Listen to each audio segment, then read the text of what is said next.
I'm sitting here with Bayleigh, continuing our conversation. She was voted out 9-0. I always ask about the outfit because when someone's in a cocktail dress, they kind of tell me they don't expect to compete in HOH. Yeah. You look like you were ready to compete. Were you hanging on for, expect the unexpected, maybe? No, I just didn't want to be disrespectful to the game. I didn't know what was planned for me after. I don't know what y'all got up your sleeve. So just in case, I wanted to make sure that I was wearing what I was told to wear. Ah, I see. Okay. I want to re-ask the Christmas question because you've had a few minutes to digest that her untouchable that she never revealed to you was Tyler, is Tyler. How do you feel about the whole situation and Christmas now?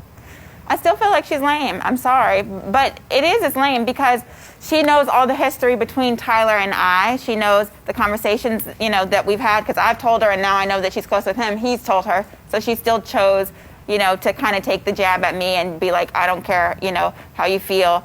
I'm going to go with him. So it was just gameplay, but all the other stuff was unnecessary.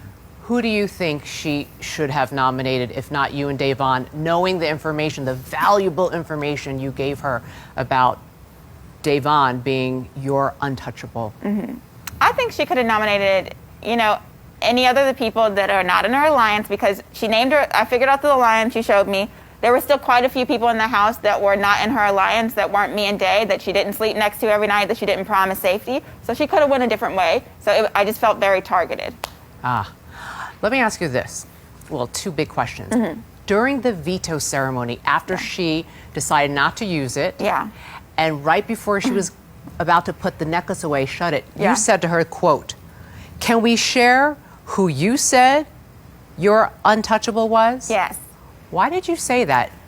Well, I said it because of this, Julie. I knew that Ian wasn't her untouchable or else she wouldn't have used his name. But I don't think Ian knew that she was throwing his name under the bus. So if you're going to call me out, I'm going to call you out too. So let's talk about it. But you didn't know who her untouchable was, and the way you phrased it made it seem like, I know something. Well, she told me hers was Ian. Did you know she was... I knew she was lying. Yeah, I knew she was lying. But like I said, I don't think Ian knew that she used his name. So I wanted everybody to know that she was throwing things out there and it wasn't a one-sided conversation. If you didn't reveal to her that Davon was yours and she came to you and said, let's get rid of Davon, what would you have done if you had power?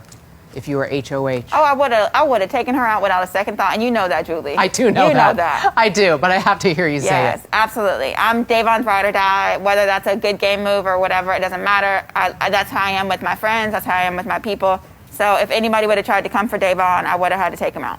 A lot of people in the Big Brother universe end up meeting outside the house. Yeah. Did you know Davon at all before going in this summer? No, I did not. I was very surprised that our friendship happened so fast. I told her she's my girl Swaggy because I just fell in love with her from the jump. And she was just everything that I thought she would be.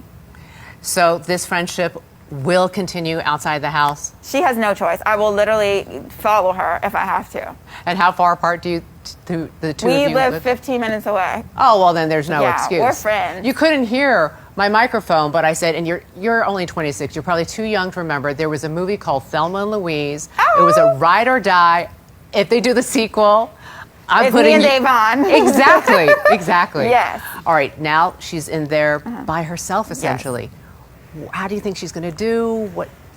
You know what? It's hard because Davon is savvy and she gets these, her intuition is always on point. The problem is that I need her to have some backup, which she kind of does. With who? With Enzo, loves her to death and he will back her up.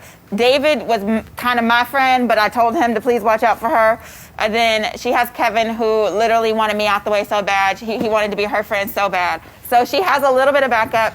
And if she can take some jabs and she can have some help, I think she'll be okay. Now that I exposed the committee alliance to you, because you're going home, you're not on the jury. Yeah. Who do you think is calling the shots in the house? You know what? So I've already put it out there. In the committee, there was Danny, who I know is in multiple alliances. There's Cody, who I know is in multiple alliances. And there's Tyler, who is also in multiple alliances. So those three are the three that we've all been talking about. Like, they too comfortable. They got to go. But you can't skip Little Miss Nicole, because Little Miss Nicole is in multiple alliances, and she's playing the hell out of Ian. So it's going to be interesting. Can you please give our best to your husband, Swaggy? Of course. Thank you, Bayleigh. Be well. Take care of yourself. Thank We'll see you back here on finale night. Oh, yes, you will. All right. All right.